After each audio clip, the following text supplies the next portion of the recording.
Book The Psychology of Money, Chapter 18, When You Will Believe Anything. Appealing fictions and wise stories are more powerful than statistics. Imagine an alien dispatched to Earth. His job is to keep tabs on our economy. He circles above New York City trying to size up the economy and how it changed between 2007 and 2009. On New Year's Eve 2007, he hovers over Times Square. He sees tens of thousands of happy partygoers surrounded by bright lights, monstrous billboards, fireworks, and TV cameras. He comes back to Times Square on New Year's Eve in 2009. He sees tens of thousands of happy partygoers surrounded by bright lights, monstrous billboards, fireworks, and TV cameras. It looks about the same. He cannot see much difference. He sees roughly the same number of New Yorkers hustling around the city. Those people are surrounded by the same number of office buildings, which house the same number of desks with the same number of computers hooked up to the same number of internet connections. Outside the city, he sees the same number of factories and warehouses connected by the same highways, carrying the same number of trucks. He gets a little closer to the ground and sees the same universities teaching the same topics and handing out the same degrees to the same number of people. He sees the same number of patents protecting the same groundbreaking ideas. He notices that technology has improved. Everyone in 2009 carries smartphones that didn't exist in 2007. Computers are now faster. Medicine is better. Cars get better gas mileage. Solar and fracking technology has advanced. Social media has grown exponentially. As he flies around the country, he sees the same. Around the globe, more of the same. The economy is in about the same shape, maybe even better in 2009 as it was in 2007. He concludes. Then he looks at the numbers. He is shocked that US households are $16 trillion poorer in 2009 than they were in 2007. He is dumbfounded that 10 million more Americans were unemployed. He is in disbelief when he learns the stock market is worth half of what it was 2 years before. He can't believe that people's forecast of their economic potential has plunged. I don't get it, he says. I have seen the cities, I have looked at the factories. You guys have the same knowledge, the same tools, the same ideas. Nothing has changed. Why are you poorer? Why are you more pessimistic? There was one change that the alien couldn't see between 2007 and 2009. The stories we told ourselves about the economy. In 2007, we told a story about the stability of housing prices, the prudence of bankers, and the ability of financial markets to accurately price risk. In 2009, we stopped believing that story. That's the only thing that changed, but it made all the difference in the world. Once the narrative that home prices will keep rising broke, mortgage defaults rose, then banks lost money, then they reduced lending to other businesses, which led to layoffs, which led to less spending, which led to more layoffs, and on and on. Other than clinging to a new narrative, we had an identical, if not greater, capacity for wealth and growth in 2009 as we did in 2007. Yet the economy suffered its worst hit in 80 years.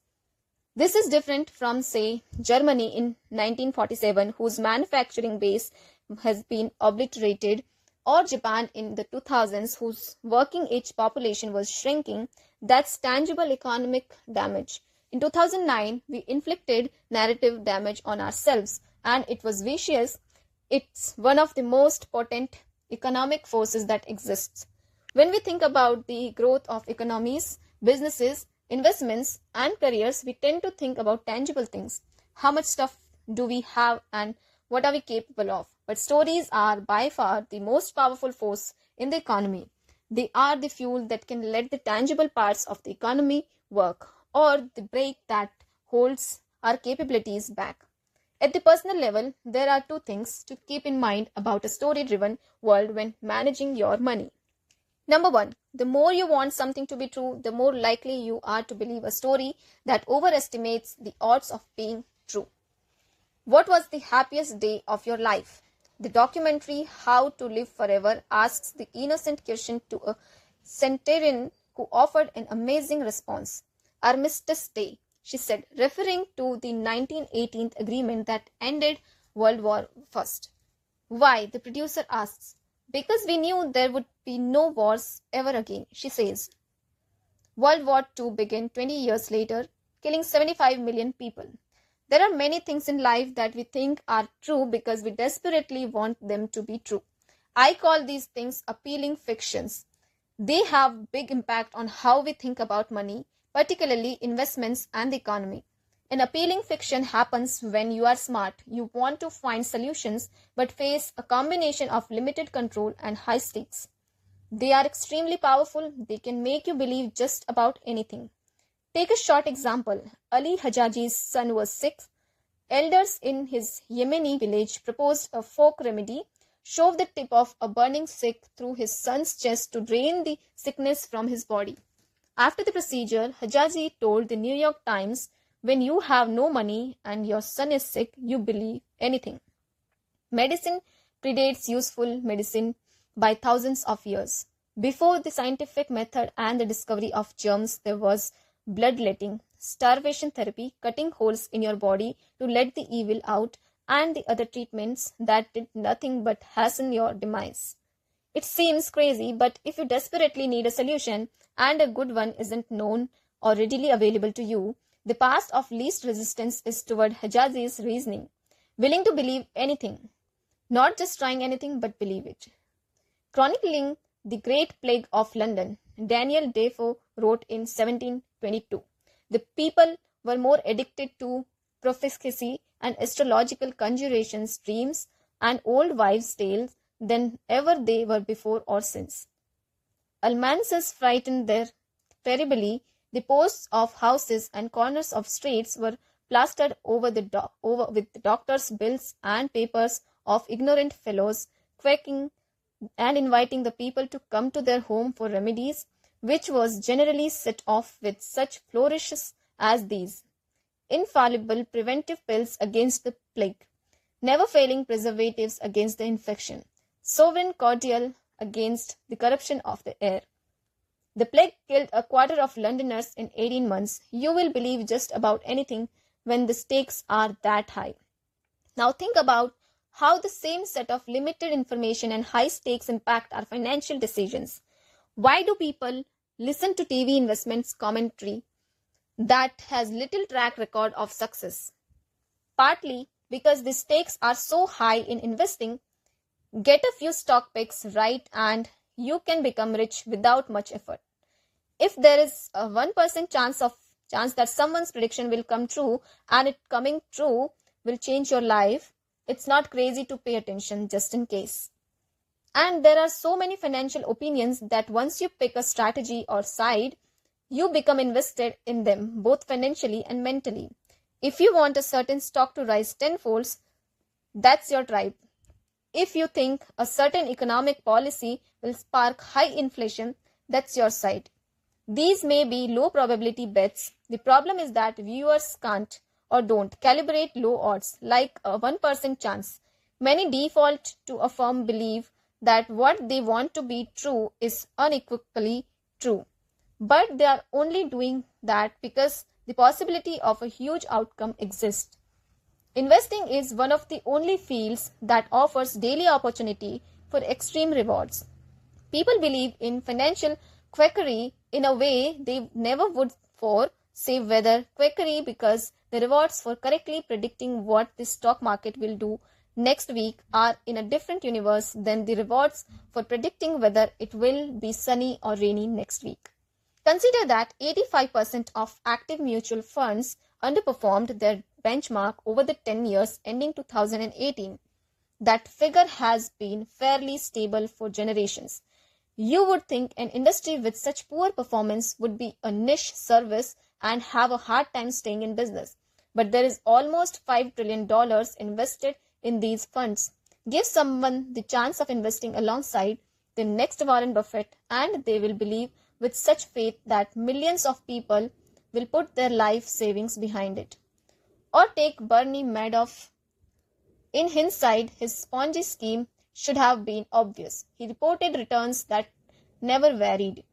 They were audited by a relatively unknown accounting firm, and he refused to release much information on how the returns were achieved. Yet, Madoff raised billions of dollars from some of the most sophisticated investors in the world. He told a good story and people wanted to believe it. This is a big part of why room for error, flexibility, and financial independence, important themes discussed in previous chapters, are indispensable. The bigger the gap between what you want to be true and what you need to be true to have an acceptable outcome, the more you are protecting yourself from falling victim to an appealing financial fiction. When thinking about room for error in a forecast, it is tempting to think that potential outcomes range from you being just right enough to you being very, very right. But the biggest risk is that you want something to be true so badly that the range of your forecast isn't even in the same ballpark as reality. In its last 2007 meeting, the Federal Reserve predicted what economic growth would be in 2008 and 2009. Already weary of a weakening economy, it was not optimistic. It predicted a range of potential growth: 1.6% growth on the low end, 2.8% on the high end. That was its margin of safety, its room for error. In reality, the economy contracted by more than 2%, meaning the Fed's low-end estimate was off by almost threefold. It's hard for a policymaker to predict an outright recession because a recession will make their careers complicated. So even worst-case projections rarely expect anything worse than just slowish growth. It's an appealing fiction and it's easy to believe because expecting anything worse is too painful to consider. Policymakers are easy targets for criticism, but all of us do this to some extent, and we do it in both directions. If you think a recession is coming and you cash out your stocks in anticipation, your view of the economy is suddenly going to be rammed by what you want to happen. Every blip, every anecdote will look like a sign that doom has arrived. Maybe not because it has, but because you want it to. Incentives are powerful motivators, and we should always remember how they influence our own financial goals and outlooks. It can't be overstated. There is no greater force in finance than room for error, and the higher the stakes, the wider it should be. Number 2. Everyone has an incomplete view of the world, but we form a complete narrative to fill in the gaps. My daughter is about a year old as I write this. She is curious about everything and learns so fast. But sometimes I think about all the stuff she can't comprehend. She has no idea why her dad goes to work every morning.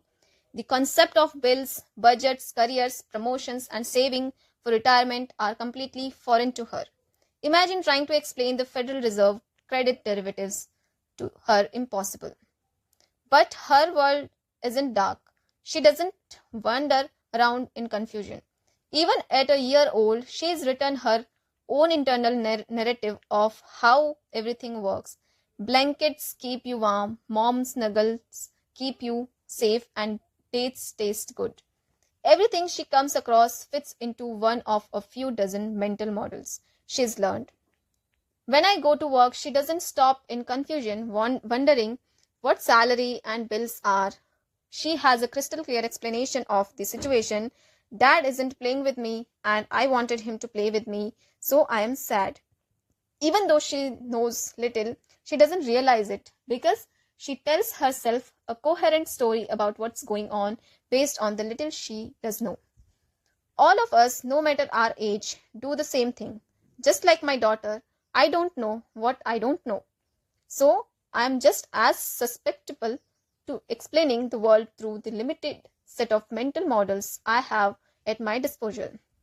Like her, I look for the most understandable causes in everything I come across, and like her, I'm wrong about a lot of them because I know a lot less about how the world works than I think I do. This is true for the most fact-based of subjects. Take history, it's just the recounting of stuff that already happened. It should be clear and objective, but as B.H. Liddell Hart writes in the book, Why Don't We Learn from History? History cannot be interpreted without the aid of imagination and intuition. The sheer quantity of evidence is so overwhelming that selection is inevitable. Where there is selection, there is art. Those who read history tend to look for what proves them right and confirms their personal opinions. They defend loyalties. They read with the purpose to affirm or to attack. They resist inconvenient truth since everyone wants to be on the side of the angels, just as we start wars to end all wars. Daniel Kahneman once told me about the stories people tell themselves to make sense of the past. He said, hindsight, the ability to explain the past, gives us the illusion that the world is understandable. It gives us the illusion that the world makes sense, even when it doesn't make sense. That's a big deal in producing mistakes in many fields. Most people, when confronted with something they don't understand, do not realize they don't understand it because they are able to come up with an explanation that makes sense based on their own unique perspective and experiences in the world. However limited those experiences are, we all want the complicated world we live in to make sense. So we tell ourselves stories to fill in the gaps of what are effectively blind spots. What these stories do to us financially can be both fascinating and terrifying. When I'm blind to parts of how the world works, I might completely misunderstand why the stock market is behaving like it is, in a way that gives me too much confidence in my ability to know what it might do next. Part of the reason forecasting the stock market and the economy is so hard is because you are the only person in the world who thinks the world operates the way you do. When you make decisions for reasons that I can't even comprehend, I might follow you blindly into a decision that's right for you and disastrous for me. This, as we saw in chapter 16, is how bubbles form. Coming to terms with how much you don't know means coming to terms with how much of what happens in the world is out of your control, and that can be hard to accept. Think about market forecasts. We are very, very bad at them. I once calculated that if you just assume that the market goes up every year by its historic average, your accuracy is better than if you follow the average annual forecasts of the top 20 market strategists from large Wall Street banks. Our ability to predict recession isn't much better, and since big events come out of nowhere, forecasts may do more harm than good, giving the illusion of predictability in a world where unforeseen events control most outcomes. Carl Richard writes, risk is what's left over when you think you have thought of everything. People know this. I have not met an investor who genuinely thinks market forecasts as a whole are accurate or useful. But there is still tremendous demand for forecasts in both the media and from financial advisors. Why? Psychologist Philip Tetlock once wrote, we need to believe we live in a predictable, controllable world, so we turn to authoritative sounding people who promise to satisfy that need. Satisfying that need is a great way to put it. Wanting to believe we are in control is an emotional itch that needs to be scratched rather than an analytical problem to be calculated and solved. The illusion of control is more persuasive than the reality of uncertainty. So we cling to stories about outcomes being in our control. Part of this has to do with confusing fields of precision with fields of uncertainty. NASA's New Horizon spacecraft passed by Pluto 2 years ago. It was a 3 billion mile trip that took 9.5 years. According to NASA, the trip took about 1 minute less than predicted when the craft was launched in January 2006. Think about that. In an untested decade-long journey, NASA's forecast was 99.99998% accurate. That's like forecasting a trip from New York to Boston and being accurate to within 4 millionths of a second. But astrophysics is a field of precision. It isn't impacted by the vagaries of human behaviors and emotions like finance is. Business, economies, and investing are fields of uncertainty, overwhelmingly driven by decisions that can't easily be explained with clean formulas like a trip to Pluto can. But we desperately want it to be like a trip to Pluto because the idea of a NASA engineer being in 99.99998% control of an outcome is beautiful and comforting. It's so comforting that we are tempted to tell ourselves stories about how much control we have in other parts of our life, like money. Kahneman once laid out the path these stories take. When planning, we focus on what we want to do and can do, neglecting the plans and skills of others whose decision might affect our outcomes. Both in explaining the past and in predicting the future, we focus on the casual roles of skill and neglect the role of luck. We focus on what we know and neglect what we don't know. Which makes us overly confident in our beliefs. He described how this impacts businesses. I have had several occasions to ask founders and participants in innovative startups a question: to what extent will the outcome of your effort depend on what you do in your firm? This is evidently an essay question. The answer comes quickly, and it has never been less than 80%.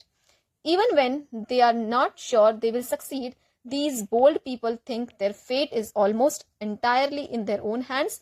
They are surely wrong. The outcome of a startup depends as much on the achievements of its competitors and on changes in the market as on its own efforts. However, entrepreneurs naturally focus on what they know best: their plans and actions and the most immediate threats and opportunities, such as the availability of funding.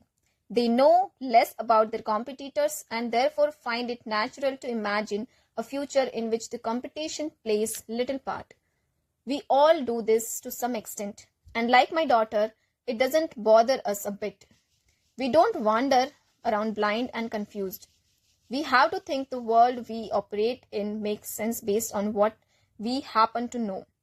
It would be too hard to get out of bed in the morning if you felt otherwise. But the alien circling on Earth, the one who's confident he knows what's happening based on what he sees, but turns out to be completely wrong because he can't know the stories going on inside everyone else's head. He is all of us.